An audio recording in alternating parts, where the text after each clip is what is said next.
Hello. Today's topic is concept of law. तो हमने law पढ़ लिया, व्हाट इज़ लॉ, जस्टिस पढ़ लिया, लॉ एंड मोरालिटी पढ़ लिया, लॉ एंड रिलीजन पढ़ लिया, लॉ एंड सोसाइटी पढ़ लिया.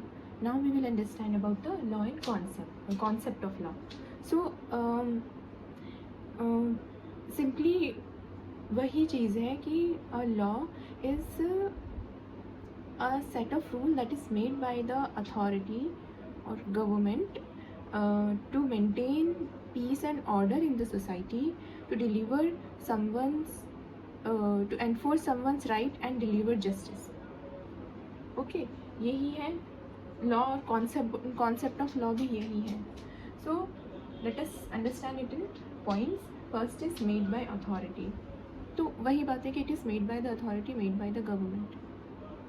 Next is for everyone. Law is for everyone. वो चाहे कोई भी है, एवरी इंडियन सिटीज़न, वो प्रेसिडेंट है, प्राइम मिनिस्टर है, कोई मिनिस्टर है, या वो एक नॉर्मल सिटीज़न है इंडिया का. Everyone, there is a law for everyone. Yes. And next is it is enforceable. The law is enforceable to everyone. मतलब उस लॉ को अगर चाहे वो कोई भी अगर फॉलो नहीं करेगा उसे पनिश किया जाएगा. तो this is enforceable. Next is keeps peace and order. कोई भी लॉ बनाया जाता है इसीलिए बनाया जाता है ताकि सोसाइटी में peace, law and order maintain रहे. So keeps peace and order. तो अब अगर हम एग्जांपल ले लें तो ट्रैफिक रूल्स हैं. तो ट्रैफिक रूल्स क्या है? हेलमेट पहन कर के टू व्हीलर पर अगर कोई ड्राइव करे तो हेलमेट पहन के ड्राइव करना. तो वो किस लिए है? ताकि एक्सीडेंट से बच सके. ठीक है.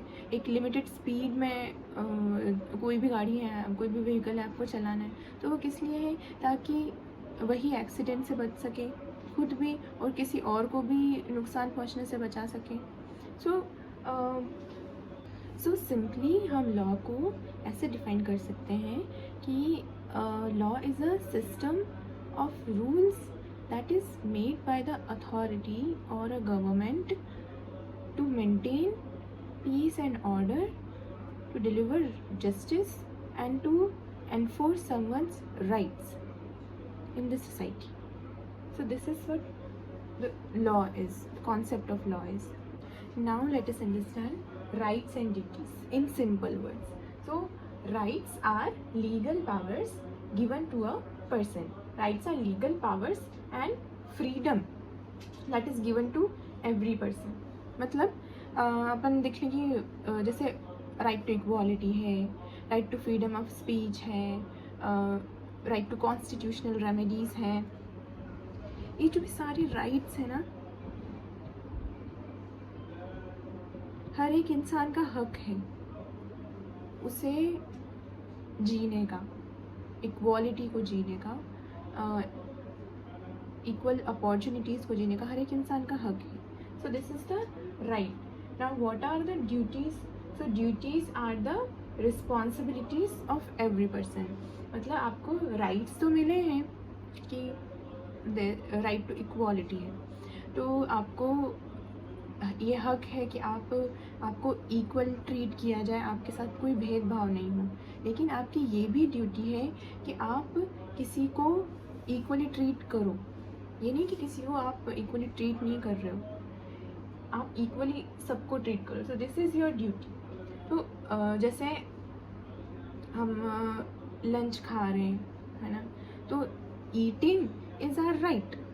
सिंपल वर्ड्स मुझे समझे. Eating is our right but cleaning it after is our duty. So now we will understand about the legal personality. तो लीगल पर्सनैलिटी क्या है? तो सिंपली लॉ हमने बना लिया. तो लॉ क्या है कि that is made by the authority, a set of rule that is made by the authority, and to maintain peace and order, to deliver justice and to enforce rights. But किसके लिए हमें ये सब करना है? लॉ तो बन गया पर किसके लिए करना है? सो लीगल पर्सनालिटी के लिए करना है. someone who can have rights and duties. A person that have rights and duties is legal personality. So there are two types of legal personality. First is natural person and legal person. तो natural person means हम खुद, हम humans में humans have the rights, have the duties to follow and justice उन्हीं के लिए deliver करना है, उन्हीं के लिए सोसाइटी में पीस एंड ऑर्डर मेंटेन करके रखना है. सो यही है नेचुरल पर्सन जो हम ह्यूमन्स हैं. नेक्स्ट इज़ लीगल पर्सन और आर्टिफिशियल पर्सन भी इसे हम कह सकते हैं. मतलब कोई कंपनी या कोई ट्रस्ट या कोई गवर्नमेंट इसे भी एक लीगल पर्सनालिटी समझा जाता है लॉ की नज़र में. तो जैसे हम देखते ही हैं कि कोई भी कंपनी किसी को स्यू करती है या प्रॉपर्टी ओन करती है तो उसे जो लॉ है उसी के अकॉर्डिंग सारी चीज़ें लॉ जो है उसे उसी के अकॉर्डिंग जो ट्रीट करता है, तो वही है. तो आर्टिफिशियल पर्सन या लीगल पर्सन भी लॉ के नज़र में एक लीगल पर्सनालिटी है.